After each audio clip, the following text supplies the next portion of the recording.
take my orders from the Chief of the Philippine National Police. So, Chief PNP, It's always the guidance that ang ano po namin is really to assist ang PCTC po. kaya nga, PCTC, did you or did you not give the order to General Marbil? No. No.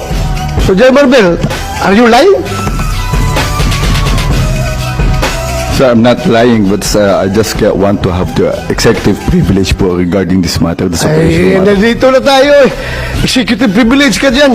Bakit naging executive privilege? Kanina bigla? sinabi mo, PCTC ang nagbigay ng order. Ngayon, mag-executive privilege ka. Sino-sino na tinuro mo? That's why we didn't want to attend the last hearing, because this is what we were expecting, ma'am. We didn't want to be bullied. We are not bullying you, sir. Ha? We want the truth. Secretary Remulla, I recall that General Torre, nagbigay siya ng interview na sinabi niya, bigyan lang ako ng eroplano. Ako nang bahala dyan. Arrest him and bring him to the Hague. Yun na.